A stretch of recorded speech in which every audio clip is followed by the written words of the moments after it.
tadi disclaimer-nya sudah jelas ya. Oke, saya yakin semuanya teman-teman pasti percaya dan akan hal itu. Tapi menurut teman-teman nih tadi ada Bang Kohar dan juga Bang Olive di sini sampai kemudian bisa mendapatkan juara 3 ini, prosesnya menurut Bang Olive mungkin sama Bang Kohar gitu, gimana sih? Kira-kira apa nih yang wah mind blowing kita bisa dapat gitu? Gimana sih? Selain karena mungkin tadi juga effortnya tetap terhitung, artinya kan tidak ada hasil yang tidak ada usaha yang mengkhianati hasil kan gitu kan. Nah, jadi kira-kira selain usaha yang tadi apa yang membuat teman-teman menjadi berhasil menyabet perunggu nih di MMR yang kemarin? Kalau saya ya dari saya kalau yang kemarin gini sih strateginya. Yang pertama, yang penting kita nuntasin yang ke-7 puncak. Terus yang kedua, kekompakan tim sih yang kemarin, yang kita tetap beriringan, yang bertiga, maksudnya nggak beda jarak atau gapnya nggak terlalu jauh, maksudnya masih dalam jarak yang wajar. Kalau yang saya sama Rizaldi kuat di tanjakan, kalau yang Tolib lebih kuat di turunan. Jadi misalnya ada turunan, biar posisi aman tetap di ketiga, kita kasih Tolib yang duluan, yang untuk pas turun Tolib duluan. Ntar pas udah agak datar, karena saya dan Rizaldi lumayan ini, kalau datar kita bisa lari lumayan kencang lah gitu untuk nyalipin si Tolib lah, mengimbangi. Dia start duluan yang untuk turun, karena kita kan basicnya dibilang lari lah gitu kan, jadinya beda yang pas di gunung. Takut kelolosan kan. Enggak, tadi nyambung juga tadi sama latihan otot kaki yang dilakukan sama Bang Olive kan. Benar. Turunan kuat. Gila, tumpuannya gila ya. Artinya kan kalau kita turun daripada naik itu lebih berat beban turun kan? Karena tumpuan, benar. Menjadi tumpuan kan. Wow, berhasil. Itu bekerja ya, benar-benar. Justru mereka berdua ini yang saya salut ya. Si Rizaldi dan si Kohar, kalau mereka mau ninggalin saya sebenarnya bisa aja. Bisa aja ya. Tapi dia naruh posisinya Rizaldi di depan, Kohar di belakang. Nah, itu teamwork. Iya, benar. Dia nggak mau nyalip saya sama sekali si Kohar. Betul. Karena dia pasti tahu kalau saya disalip, saya ngerasa dong nanti di belakang bisa ditinggal gitu. Mentalnya down, tapi tidak pernah mau nyalip saya sama sekali. Itu kerennya. Lalu untuk tanjakan yang minta istirahat itu cuma saya. Yang minta istirahat saya, yang minta tarik napas saya. Yang dua ini tetap jalan. Yang nyetop itu cuma saya. Bener napas kuda. Gini. Jal. Kuat sekali. Tarik napas. Diam. Ini saya beneran tarik napas nih. Har, stop, minum. Itu cuma saya aja. Yang dua ini tetap jalan. Sorry, saya potong. Bawaannya berarti minuman sama beberapa logistik kecil-kecil yang emang yang di Rinjani back. Oke. Kecuali yang segmen Rinjani kita bawa ya dibilang DPK yang lebih gede ya? Ya lebih gede. 25 lah. Khusus yang segmen Rinjani. Yang sisanya ya bawa minum sama snack. Itu tadi. Ada nggak salah mungkin di antara yang 7 itu kalian sampai pertama di antara 7 segmen itu? 7 segmen. Yang lain udah summit semua. Si Rizaldi udah 10 kali summit Rinjani. Maksudnya yang pertama kali nyampe nih. Kan kalau yang pas MMR kemarin.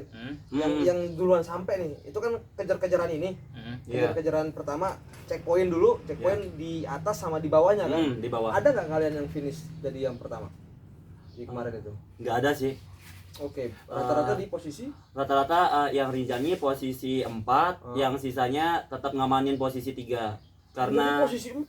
Jadi gini dia, di Rinjani itu ada rival kita.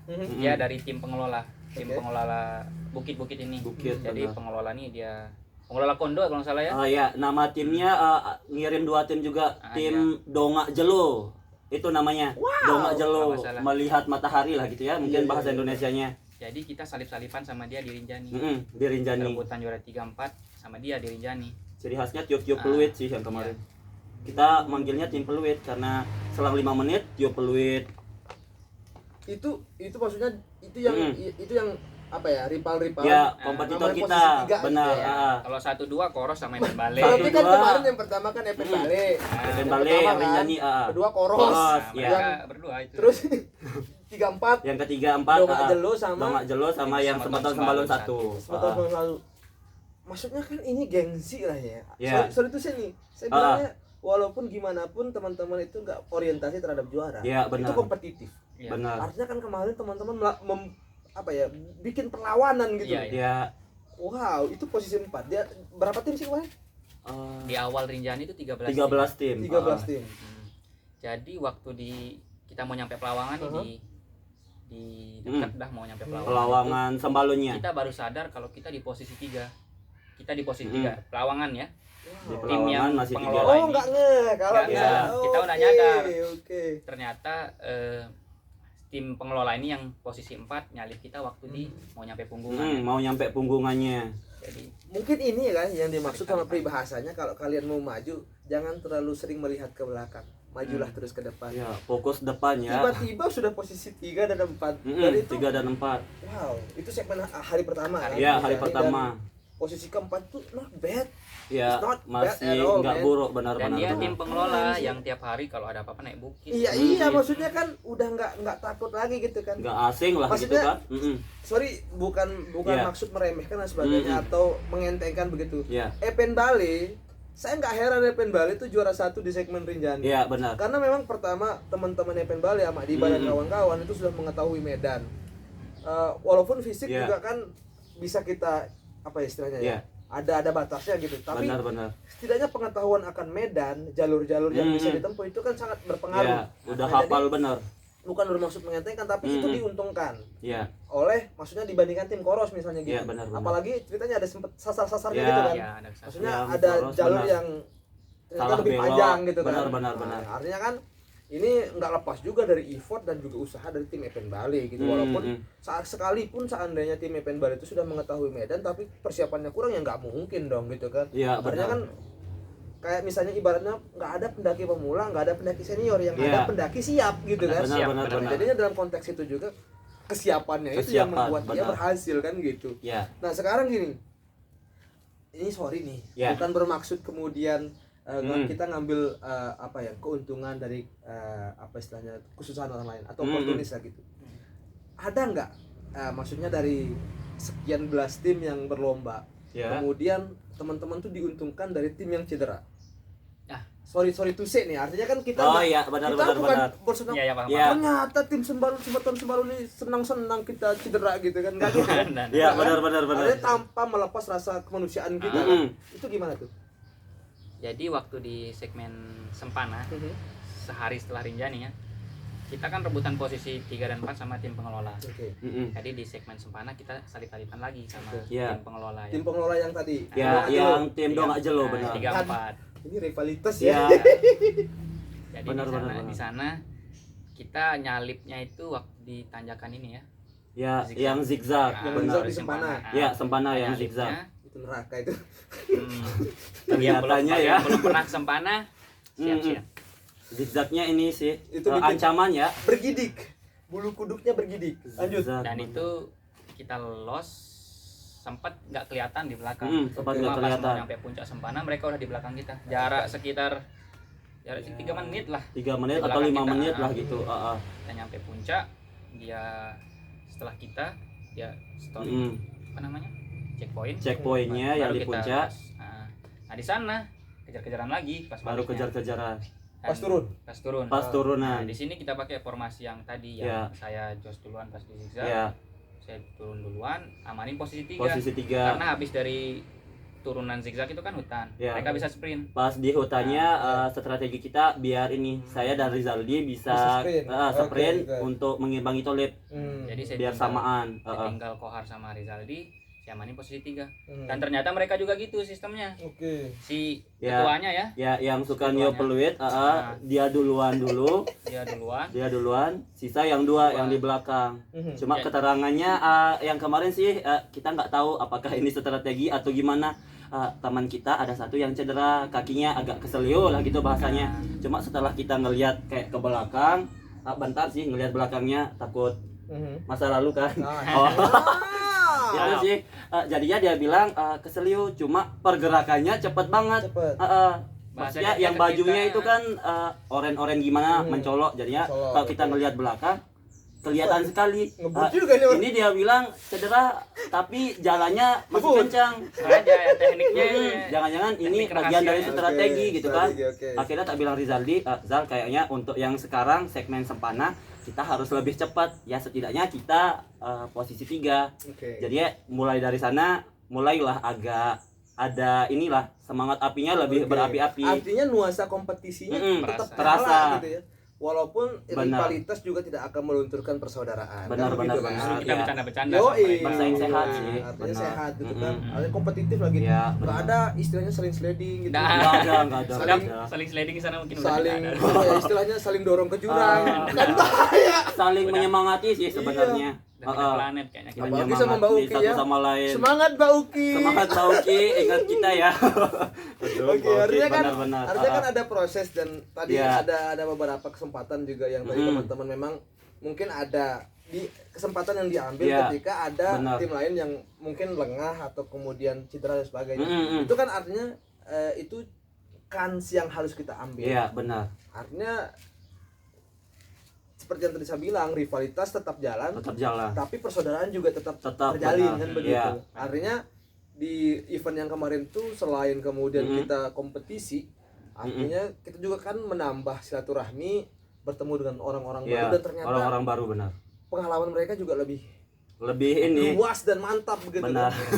Kita jangan sama Koros malu nyebutnya juga malu kan. Udah alien sudah. Jam terbangnya udah tinggi lah itu benar. Itu saya baca di captionnya Bang Rudi itu. Bang Rudi nih saya baca dulu nih. Tim Koros nih portfolionya gila tuh. Udah main keluar ya. Iya, luar negeri. Internasional. Bukan lokal lagi. Tapi saya percaya nih kalau misalnya teman-teman konsisten dan apa istilahnya tuh terus maju gitu lah. Artinya ini milestone sih. Ini batu pijakan kita. Insya Allah seandainya ada MMR berikutnya, benar. Nggak ada yang mustahil kan? Iya, benar. Kan ada tim baru. Benar. Dan juga teman-teman bisa jadi juara bertahan, bukan lagi juara 3 tapi naik level up lah gitu ya. Benar. Juara 3-nya diganti sama yang lain. Iya. Amin lah. Yang kemarin ada 2 ini sih Bang, maksudnya ada 2 kategori yang kita kan semuanya cowok gitu kan. Ada yang cowok sama ada yang mix. Ada mix gender. Ada mix. Kayak yang Mbak Uki kan masuknya mix. Sama ada dari tim Mapala sih yang kemarin ya. Mapala Unram, Fakultas Ekonomi sama Fakultas Pertanian kalau nggak salah. Iya. Itu yang pakai jilbab gede kan? Ya, jilbab gede. Ini pelajaran juga nih. Artinya jilbab gede itu bukan jadi masalah. Halangan, benar. Bukan jadi halangan. Kalau misalnya mau, itu kemarin ada yang juara ya memang. Benar. Gitu ya. Ini pakai rok. Ya, pakai rok yang panjang lah gitu. Ini ngomongnya ke teman-teman yang cewek, yang cowok jangan pakai rok gitu ya. Jangan pakai jilbab mungkin gede. sarung bisa ya Bang ya? Iya, tapi sarung. jangan jangan sarung gitu. Intinya ini kita ngomong bukan hanya buat teman-teman semua, tapi ini juga saya ngomong ke diri saya sendiri. Ini kan saya punya postur badan gini gitu ya. Naik gunung kalau misalnya dengan menggunakan cara mereka itu kayaknya agak kurang, tapi mengikuti jejak mereka tadi latihan fisik dan sebagainya itu sangat bisa kita tiru dan bisa dijadikan sebagai patokan gitu. Artinya kan gitu. Nah, ini kita sudah mau closing, boleh nggak kita kasih? Saya pengen pegang. Medalinya ya. Ini gimana sih? Pegangnya saya agak segan nih. Gimana? Yang megang dulu siapa nih? Dipegang nggak? Dipegang dulu. Wah, ini medalinya ya kemarin. Medali finishernya. Jadi di medalinya ini ada 7 puncaknya. 7 puncaknya bisa dibaca. Luar biasa. Ada Rinjani, Sempana, Lembah Gedong, Kondo. Ada 7 puncak. Pergasingan, Bauriti. Luar biasa. Ini finishernya ya. Ya, luar biasa. Dan ini nggak semua orang loh bisa dapet ini. Benar. Ini hasil dari nge-gym 2 minggu. benar. Lari setiap hari 5 sampai 10 kilo gitu ya. Iya. Kalau ditambah ininya porsi larinya mungkin nanti emas ya. Bisa sih. Insya Allah ya. Yang penting. Dan ini nggak mustahil teman-teman dapat gitu ya. Intinya nggak ada yang nggak mungkin selama ada usaha dan mungkin ada doa di tempat 3 malam. Yang nggak mungkin tuh cuma gigit kepala sendiri aja. Ya, gitu kan kata orang. Gimana kepala. ya? Jangan dipikirin, nggak mungkin jangan gitu. dipikirin, benar. Artinya gitu. Nah, sekarang sebagai closing. Saya boleh minta satu persatu dari Bang Kohar dan juga Bang Olip untuk memberikan tips and trick dong buat kita para pendaki yang emang seneng berkegiatan outdoor, tapi masih abai dengan persiapan fisik dan sebagainya. Boleh dong dari Bang Kohar dulu. Kalau dari saya sih pesan untuk teman-teman ketika ini melakukan pendakian, persiapkan fisik. Fisik mungkin ya bisa olahraga kecil lah gitu kan. Kalau emang nggak kuat lari ya bisa jalan-jalan lah gitu kayak yang di taman. Intinya ya ada latihannya. Yang kedua untuk alat. Jadinya untuk alat ini fatal juga, apalagi misalnya mau mendakinya di bulan November atau Desember, curah hujan kan udah tinggi. Ya. Jadinya tenda, SB atau flysheetnya lah gitu kan untuk jaga-jaga. Ya cuaca sudah ditebak lah ya 11-12 sama cewek sih gitu ya. Wow. Yang ketiga teman mendakinya. Usahakan yang ini, soalnya kan teman mendaki ya kita nggak tahu kan, mungkin pas kita mau mendaki ajakin kita dong, jangan perginya sendiri doang, cuma ya kita ngelihat fisik teman-teman juga. Ntar kan kalau udah satu rombongan ada yang sakit atau apa kan jadi tanggung jawab bersama. Betul. Jadinya kita harus prepare sih, maksudnya yang untuk temannya bisa bersepuluh, kalau udah jalan bersepuluh baliknya harus bersepuluh gitu. Jangan ada yang dikubur di atas gunung, jangan ada yang ditinggalkan lah, karena itu menyakitkan kalau ditinggal. Berat. Apalagi ditinggal pas sayang-sayangnya. Pengalaman sekali. Canda ya. Mungkin ada tambahan dari Bang Olip. Kohar. Boleh Bang Olip. Kalau saya sederhana ya seperti yang Om Kohar katakan tadi. Wow. Om. Cukup fisik itu lari-lari kecil. Dan yang paling penting yang poin yang tadi itu teman. Teman poin paling penting. Kenapa partner begitu? ya, partner orang. Karena kalau kita berangkat dengan orang yang salah, benar sih. Perjalanannya bakalan. Karena emang benar sih berapa banyak kejadian tragedi di gunung. Artinya kejadian emergensi di gunung itu kejadian gara-gara ditinggal sama temennya. Benar. Kejadian kemarin di Jawa ada juga. Di Sulawesi ketika bulan apa gitu ya. Itu saya kurang ingat, bulan Agustus apa ya kalau nggak salah. Tahun ini ya. Tahun ini. Yang meninggal ada teman yang ditinggal kemudian cuma ditutup sama jaket. Benar, ditutup jaket benar. Gitu kan. Sempat viral juga kan, Bang. Di Gunung Agung beberapa waktu lalu juga begitu. Di Rinjani juga sempat terjadi beberapa kali gitu kan. Artinya kalau misalnya ternyata teman pendakiannya nggak aware, itu juga jadi masalah juga kan begitu. Yang benar, selain fisik, mental, ada juga partner yang harus dipersiapkan supaya nanti pendakiannya juga selain berkesan juga tetap aman kan, gitu kan, safety first. Pergi selamat, pulang juga selamat juga. Gitu teman-teman. Oke. Ini nggak terasa sudah hampir 40 menitan, mungkin sudah hampir 1 jam kita ngobrol-ngobrol. Kayaknya lebih dikit. Oke, setelah ini mungkin setelah kita video ini kita bakal ngobrol-ngobrol yang sifatnya off the record, jadi kalian nggak usah tahu lagi kita rahasia ya. Intinya terima kasih Bang Kohar, Bang Olip, dan juga teman-teman Semeton Sembalun dimanapun kalian berada, thank you ya gitu ya. Kita sudah dipertemukan dalam satu wadah yang insya Allah positif, dan terima kasih juga kepada teman-teman Komite Seven Summit Sembalun yang sudah sangat memberikan support positif kepada kegiatan-kegiatan teman-teman semuanya. Intinya apa yang disampaikan oleh Bang Kohar dan juga Bang Olip pada pagi hari ini adalah hal yang bermanfaat bukan hanya untuk teman-teman tapi juga bagi kami di Lumbung Adventure, karena itu bisa menjadi wawasan dan juga keilmuan bagi kami supaya nanti kedepannya bisa berkegiatan seperti apa yang mereka berdua lakukan. Amin. Dan juga titip salam sama Bang Agus sama Bang Rizaldi. Semoga tetap sehat dan kita semoga bisa ketemu lagi di waktu-waktu yang lain. Oke, thank you Bang Kohar. Siap. Bang Olip.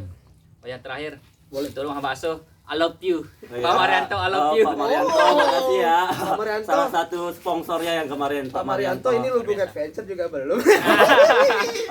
Bisa. Ya, Rumah Bakso Brawijaya, Mataram. Bakso Brawijaya. Mbak Evan dan teman-teman yang lain. Dan teman-teman semuanya kalau misalnya memang berkegiatan di kegiatan Seven Summit Sembalun, jangan sungkan-sungkan untuk datang ke Lumbung Adventure, karena insya Allah sebisa mungkin semampu kita akan support teman-teman semuanya. Oke, terima kasih sekali lagi teman-teman semuanya. Tetap sehat, tetap kuat agar kita bisa makan-makan dan jalan-jalan. Salam lestari. Assalamualaikum warahmatullahi wabarakatuh. Waalaikumsalam warahmatullahi wabarakatuh. Thank you. Oke, mantap. Ini emang ngobrolnya asik. Asik ya.